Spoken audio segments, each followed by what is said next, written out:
Bueno, a Tatito Hernández le encanta la controversia nuevamente. En los fines de semana pues, se pone las botas y él dice, por aquí yo voy a hacer noticias sí o sí. Y ayer él dice que la Cámara de Representantes va a combatir en los tribunales a la Junta de Supervisión Fiscal para proteger los derechos de los trabajadores y que iba a básicamente a demandar a la Junta. Habla de la ley 42 del 2022. Así que voy contigo, Jorge. Vale. Lo que él nos puede explicar. En lo que él entra y da la propuesta de presidente de la Cámara, yo realmente pienso que es muy bueno que se dé ese pleito en el tribunal, porque a mí me parece que la Junta de Supervisión y Control Fiscal piensa que lo puede todo. Y yo sí sé y entiendo que la Junta tiene unos poderes que son bien amplios, especialmente sobre el gasto de dinero público, el manejo del presupuesto, el asunto relacionado a la deuda del gobierno de Puerto Rico. En eso ellos tienen amplios poderes y de hecho está puesta la Junta por virtud de que Puerto Rico es un territorio nacional de Estados Unidos sujeto a los poderes plenarios del Congreso, que es bajo la custodia de quienes están los territorios, incluyendo a Puerto Rico. Pero de eso tiene sus límites. Y la propia ley promesa, por ejemplo, en el caso del Estatuto de Puerto Rico, establece que la Junta no puede interferir en aquello que haga el gobierno de Puerto Rico para la solución del Estado. Por lo cual, si el gobierno de Puerto Rico decidiera gastar dinero público para adelantar la solución final del Estatuto de Puerto Rico, la Junta no se puede oponer porque lo tiene prohibido por ley federal.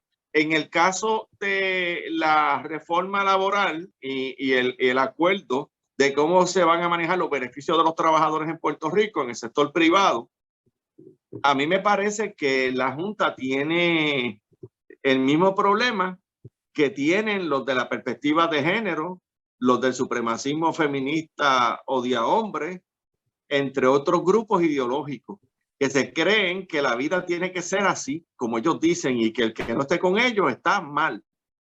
Y la Junta tiene un problema ideológico en ese sentido.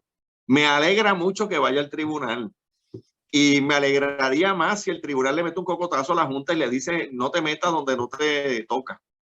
Los derechos de los trabajadores, y yo quiero que la gente lo entienda muy bien, miren, yo comprendo las razones que tiene la Junta para estar aquí, pero hay una realidad. Los derechos de los trabajadores en Puerto Rico no pueden ser menoscabados a contrapeso de los derechos de los trabajadores en los demás estados de nuestro país, los Estados Unidos de América. Un ingeniero en Puerto Rico que hace una labor tiene el mismo valor para ser recompensado que el ingeniero en otro estado de la Unión.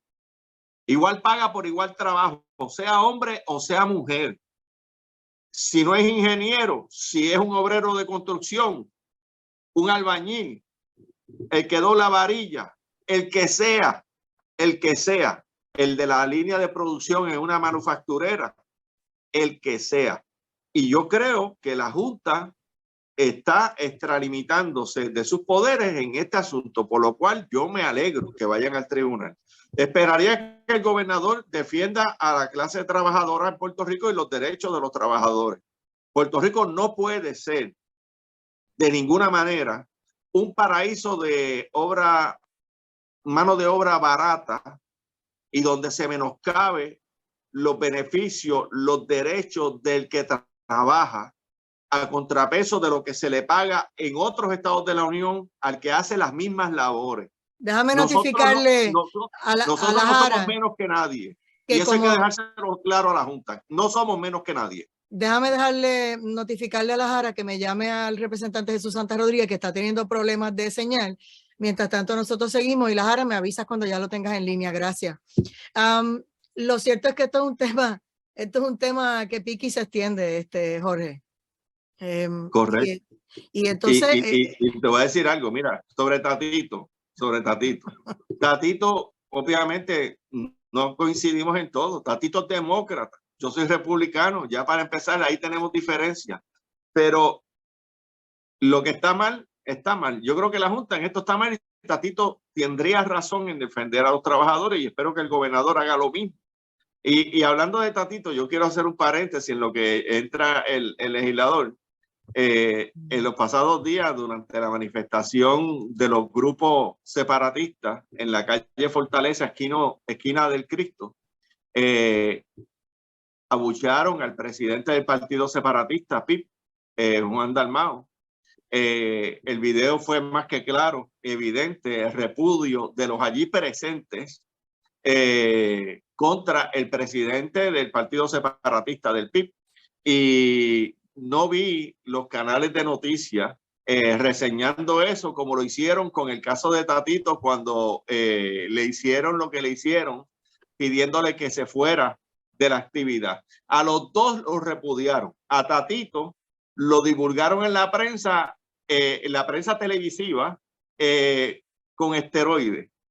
Lo de Juan Dalmau lo convirtieron en un caso secreto, clasificado. Parecía secreto militar. No se le podía decir a la gente. Nos enteramos por un programa de chisme.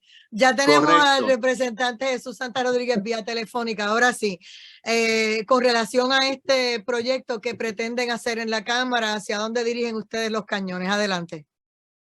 Estamos hablando de la reforma laboral. Sí, donde dice Tatito que va a demandar a la Junta de Control Fiscal y que quiere revertir todo lo que se le ha hecho mal a los trabajadores o que se le quieren quitar derechos a los trabajadores.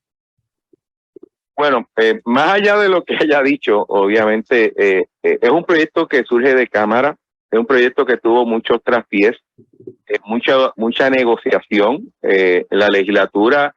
Y yo sé que Jorge ha traído ese grupo. Hay gente que es todo o nada. Y aquí en una democracia y en una legislatura eso no funciona así. Y con muchos impedimentos se pudo lograr un proyecto que, aunque no lograba todas las expectativas iniciales, lograba importantes avances a lo que son los beneficios de los trabajadores. Y donde era un proyecto que era aceptable tanto para el Partido Popular, para el PNP, para el PIB, para el Proyecto de Dignidad. Victoria Ciudadana nunca es suficiente para ello, pero tuvieron que aceptarlo y obviamente el señor gobernador lo firma. La Junta, entendiendo su ideología, ¿no? Su forma de ver el mundo económico, no está de acuerdo con ese tipo de reforma y plantea de una reforma que afecta al sector privado, que eso podría afectar el plan fiscal, me imagino que sea basado en los ingresos que se va a tener. Si eso fuese así, yo creo que más impacto negativo tiene Luma en la economía que la reforma laboral. De hecho, no sé, Jorge, allá en la esquina, allá en Aguadilla, pero acá en el Valle del Turabo, en Caguas y Gurabo, la gente que ha tenido que limitar la operación de sus negocios no ha sido por la reforma laboral, ha sido por el alto costo energético y el mal servicio que da Luma. Estamos en el panel de análisis político con el licenciado Jorge Rodríguez Feliciano y el representante Jesús Santa Rodríguez, presidente de la Comisión de Hacienda en la Cámara de Representantes. Y estamos hablando, él estaba en su turno, ¿verdad? Consumiendo su turno, sobre lo que plantea Rafael Tatito Hernández, que básicamente él habla de la Ley 42 del 2022, la reforma laboral aprobada en consenso que restituye todos los derechos y beneficios a los trabajadores de empresas privadas. Aquí se pretende anular de forma arbitraria y sin justificación alguna la reforma laboral, según Rafael Tatito Hernández, y por el otro lado, que la Cámara va a combatir a la Junta presentando una solicitud de intervención ante el Tribunal Federal para defender la clase trabajadora de Puerto Rico y demostrar que no atenta contra el desarrollo económico. Así las cosas. Estaba dirigiéndose a ustedes Jesús Santa Rodríguez. Adelante.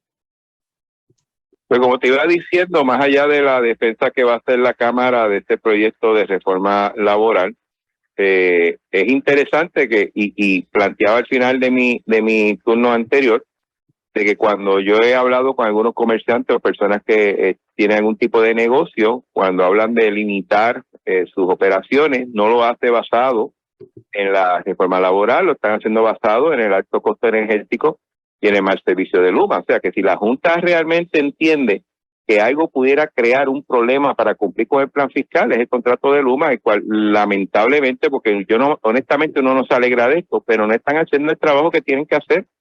Y en ese sentido, pues, creo que tiene más tela en ese lado que en el lado de acá.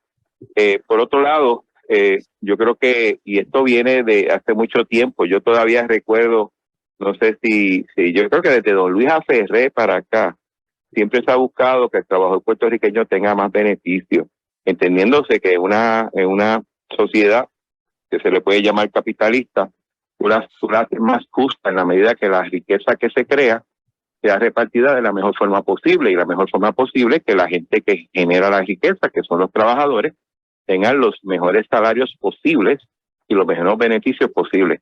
Recuerdo inclusive que creo que fue, y me corrige Jorge, que Carlos Romero Barceló fue el que promovió el que el salario mínimo local fuera igual al federal, o sea, no menor como era anteriormente. Y yo creo que eso fue bueno. Y que yo sepa, la economía no se cayó, ¿no? Al contrario, hubo un repunte y sobre todo más allá del repunte de la economía, hubo una mejor calidad de vida de los trabajadores. Así que yo creo que esto debe combatirlo todo el mundo. Me parece que todos los sectores políticos, ideológicos y sectores económicos, pues en la mayoría están de acuerdo en defender esa reforma. Aclaro de que no era la reforma que quizás uno quería, pero va en el camino de restablecer ciertos beneficios a los trabajadores, los cuales han sido bombardeados por los altos costos, ¿no? Por una inflación mundial y situación de los combustibles aquí en Puerto Rico, y obviamente la competencia que tiene el trabajador diestro nuestro, el profesional puertorriqueño, en otras jurisdicciones, en su mayoría los Estados Unidos, pero no nos quitemos, porque cuando tú vas a Europa paga mejor a un maestro que lo que se paga aquí. Europa prácticamente también paga más alto un médico de lo que se paga aquí, así que tenemos que estar conscientes en eso, y si queremos mantener nuestra población productiva, profesional y trabajadora, tenemos que hacer esfuerzos para poder brindar en la capacidad que tengamos nosotros los mejores beneficios y salarios. Y yo creo que esta debe ser la línea de todo el país. Me agrada, ¿verdad?, que el señor gobernador también haya asumido esa posición, y yo creo que así como hicimos con el plan de ajuste, pudiéramos ir juntos a luchar por los trabajadores del país. Jorge Rodríguez, con relación a esto último que él comentó, me gustaría una reacción tuya y cambiamos el tema. Sí, yo quiero que la gente que nos escuche entienda algo. Esta reforma laboral atiende al sector privado y no tiene nada que ver con la deuda de las agencias de gobierno y los que le pagan a los servidores públicos. Lo otro que quiero que quede claro es que el concepto del salario mínimo federal que impulsó para que se igualara a Puerto Rico en la participación del mismo, tanto Carlos Romero Barceló, Pedro Rosselló también lo hizo, y me parece que cualquier persona que aspire a la igualdad de derechos, la igualdad, la estadidad, ¿verdad?, pues no puede esperar menos que el salario mínimo en Puerto Rico no sea menor que el salario mínimo en otros estados. Hay una realidad, y es que la economía nacional se está reordenando, si se le pudiese llamar de esa manera. Por ejemplo, el establecimiento del impuesto federal para las corporaciones se está uniformando, y hay un proyecto federal que va camino a establecer un impuesto uniforme en todos los Estados Unidos a nivel corporativo. Ese impuesto va a enviar dinero al gobierno federal de las ganancias que tengan estas corporaciones. Las corporaciones tienen que entender que no le puede pagar de manera inferior por igual trabajo a ningún ciudadano americano a base del origen de nacimiento o el lugar donde se encuentre viviendo. Y yo lo siento, hay gente que le gusta estar de rodillas, se puede quedar personalmente ese de rodillas. Yo he luchado y he propuesto que este pueblo se ponga de pie y se le respete de tú a tú y de igual a igual que cualquier otro conciudadano, no importa viva en California, Texas, Nueva York, Florida o en la isla de Mona, que también es territorio de Estados Unidos. Y en virtud de eso, el funcionamiento de la economía en los Estados Unidos, lo cual impacta en Puerto Rico, en el caso específico nuestro, las medidas que se lleven aquí tienen que ser unas que equiparen a el trabajador en Puerto Rico con lo que es el progreso económico de la nación. No podemos pretender que los policías de Puerto Rico ganen menos, por ejemplo, que los médicos y las enfermeras de Puerto Rico reciban menos por el trabajo que realizan, que un ingeniero que sale del colegio de Mayagüez se le pague menos porque es del colegio de Mayagüez y es de Puerto Rico. A final de cuentas, usted sabe lo que va a pasar con ese tipo de mentalidad, que toda esa gente se va a ir de Puerto Rico a buscar lo que se merecen justamente como remuneración por su labor realizada en otro estado. Entonces después no vengamos con el llorado de que no conseguimos médicos, que si la enfermera que me tocó no era muy buena, que si no hay policía, que si, mire, no hay eso. Y estamos perdiendo una clase profesional que se está yendo a otros estados donde le están pagando mucho mejor. Y no se puede seguir pensando en la economía de Puerto Rico a base de paga inferior y trato inferior al trabajador de la empresa privada y tampoco de la empresa pública, del servicio público. Pero como la reforma laboral atiende aspectos del sector privado, que no es del gobierno, pues para los amigos que no entienden de estos conceptos, les recordamos que el sector privado no usa el presupuesto del gobierno para pagarle a los empleados. Eso no se maneja así. Si necesitan más ayuda, vayan a una universidad, inscríbanse y estudien. Pero la realidad que estamos planteando aquí es como es.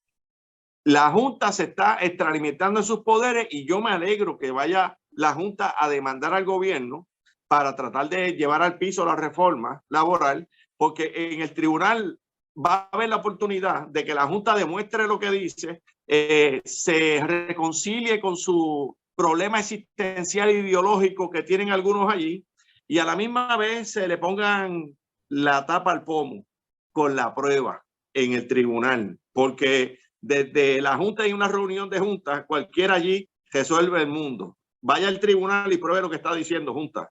Y yo espero que no solamente Tatito, el gobernador de Puerto Rico y el Senado se unan en defensa de la reforma laboral y que Puerto Rico pueda seguir siendo competitivo para retener una clase trabajadora, tanto en el sector privado como en el sector público.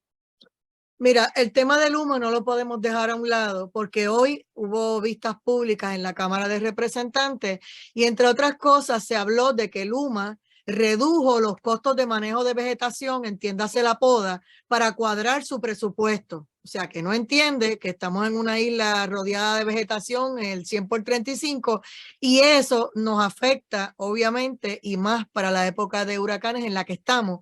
Gracias a Dios nos ha bendecido y no nos ha pasado nada.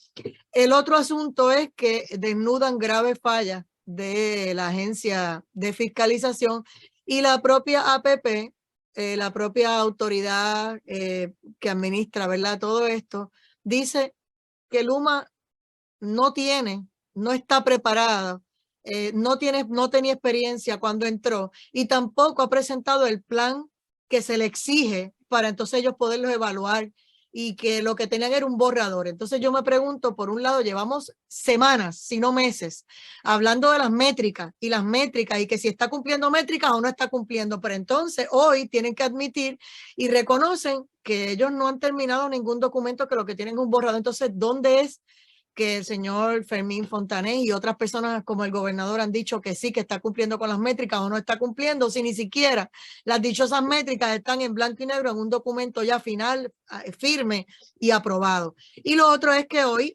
también Fermín Fontanés reconoce que si el próximo 30 de noviembre no se ha completado el proceso de quiebra de la Autoridad de Energía Eléctrica, por lo que están corriendo, ¿verdad?, para que la jueza Laura Taylor-Swain resuelva todos estos entuertos, podría disolverse por incumplimiento de contrato del gobierno, el contrato de Luma. Así que me gustaría, comenzando por el ingeniero y representante Jesús Santa Rodríguez, vamos a hablar de Luma. Adelante. Mira, yo voy a empezar con la poda. Todo el mundo en Puerto Rico, yo creo que en Texas y en Canadá sabe que cuando tú tienes unos cables que de alguna u otra manera hacen contacto con cualquier cosa, especialmente con un árbol, la posibilidad de que se interrumpa el servicio es alta.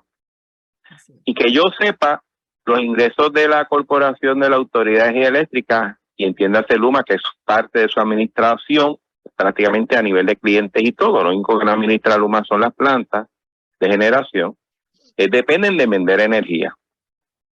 En la medida que se interrumpe el servicio, la autoridad deja de cobrar, Luma deja de cobrar. O sea, ¿cómo es posible que tú elimines o reduzcas, realmente para hacer reduzcas el servicio de poda, cuando el servicio de poda es el que te va a garantizar que el servicio se mantenga y tú puedas vender más energía, porque en la medida que hay un apagón tú no vendes nada? O sea, estas cosas para mí como que no son difíciles de digerir, como dicen en el barrio, ¿no? No entiendo esta decisión. La realidad es que es como voy a parar esto aunque deje de vender.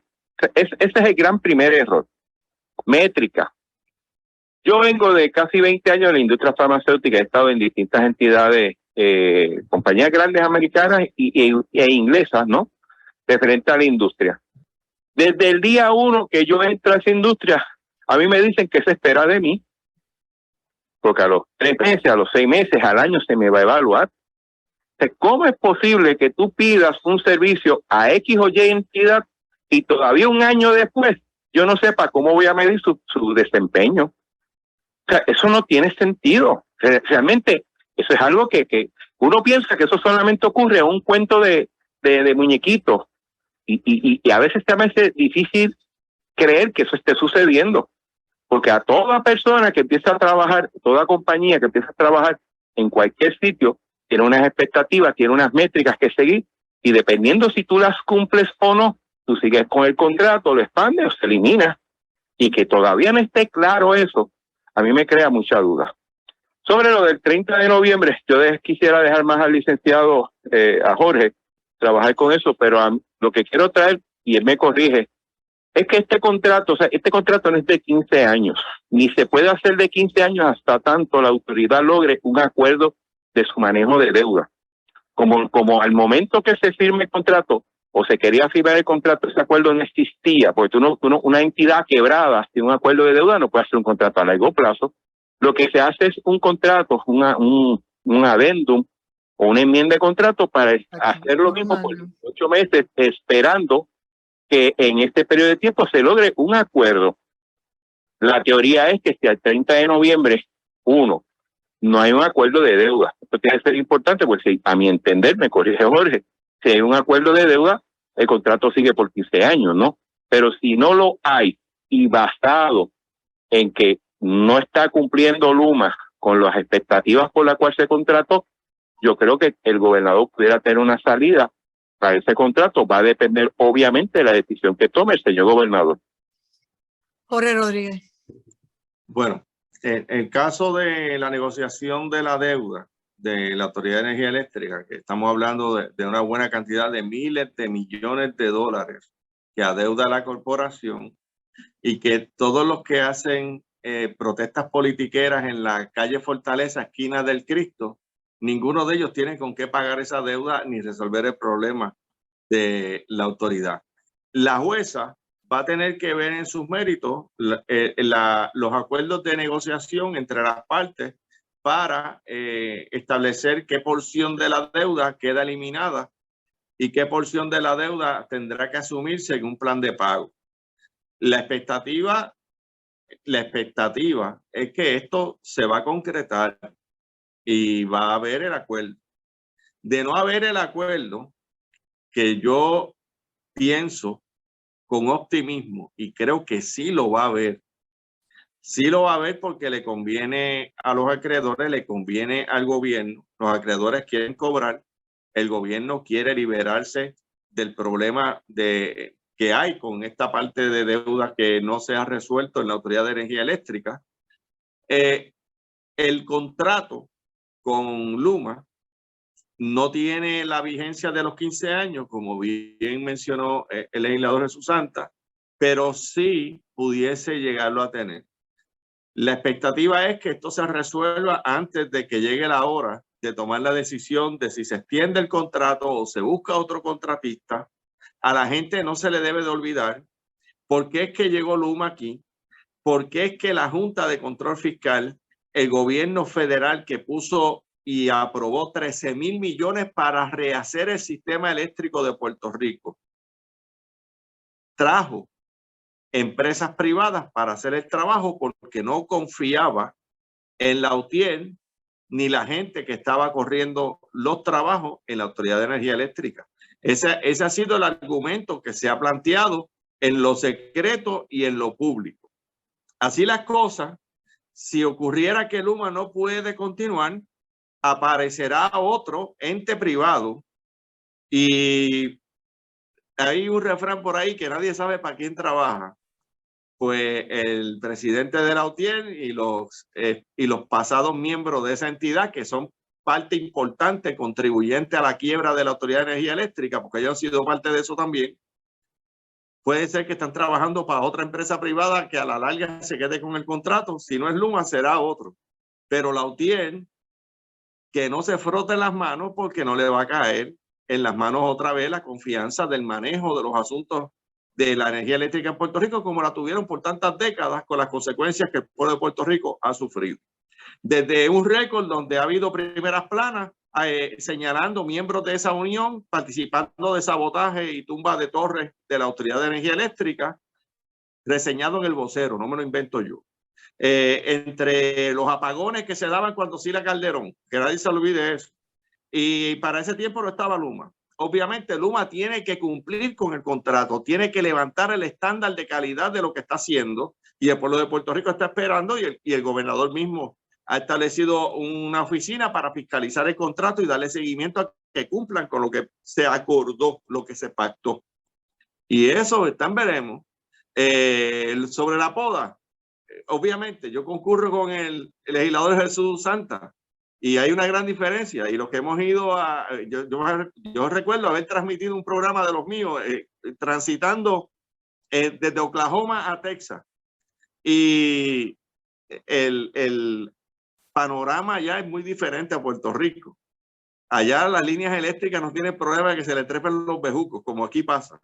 Y a veces usted tiene postes de energía eléctrica que tienen un arbolito que nació en el poste y tiene ramas, y hay bejucos que son una cosa increíble en los postes, pero eso no lo empezó Luma. Ese ornato eléctrico y de poste lo comenzó la UTIER.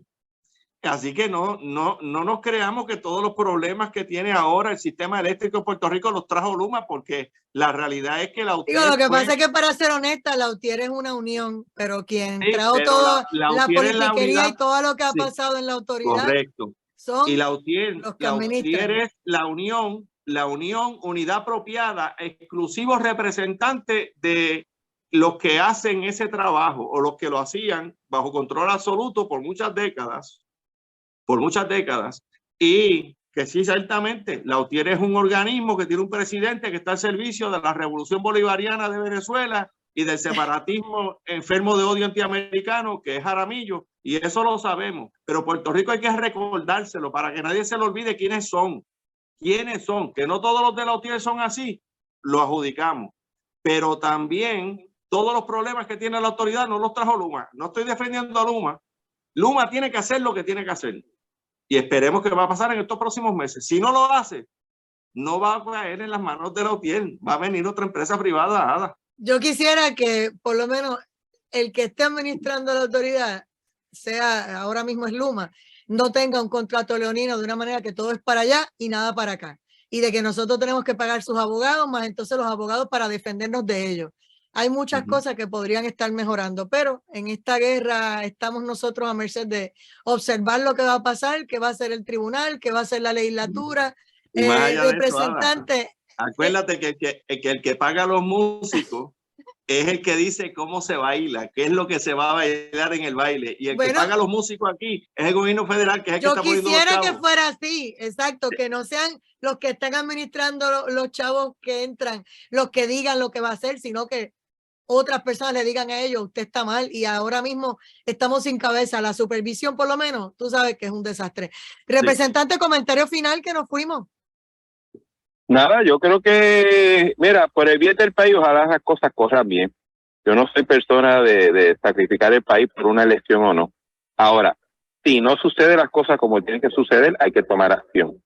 Y yo creo que el gobernador tiene que tenerlo en mente por el bien del país. De hecho, sería por el bien de él también, pero hay que tomar decisiones. En estos momentos, Luma, estoy de acuerdo, no creo los problemas de la autoridad, pero no lo está resolviendo. Había unas expectativas con el trabajo de ella, y pues tiene que cumplir con ella. El costo que va a tener si no cumple con ella es que pudiera perder el contrato y pues tendría que buscar otra opción para poder establecer, de construir el sistema eléctrico en Puerto Rico. Así es, no puede ser que todos esos miles de millones sigan llegando, ellos sigan cobrando, ya van 2 años cobrando, y entonces cuando vengamos a ver, no tengamos un sistema eléctrico robusto ni todo lo que ofrecieron, pero ellos arrancan y se van, se llevaron toda esa purrucha de chavos. Ya sabemos de lo que pasó con la Donahue, o sea, y ya en otros han intentado, ¿verdad?, hacer estos mismos trucos, y Puerto Rico no se lo merece. Así que yo espero que algo se resuelva en este momento, y estamos en el momento justo en el que se vence el contrato en noviembre, y antes de esa fecha hay que corregir un montón de cosas, pero definitivamente la isla no aguanta la gente estar, ahora es cuando tienes luz, no es cuando se te fue, o sea, porque lamentablemente siempre se te va y no tienes luz. O sea, esto no puede ser. Dios me los cuide. Gracias, representante Jesús Santa Rodríguez. Gracias, Jorge Rodríguez Feliciano. Pausamos y regresamos con Directo a la Justicia. Y ustedes, pues, nos vemos el próximo lunes en este panel y el viernes con Jorge en el panel de los republicanos.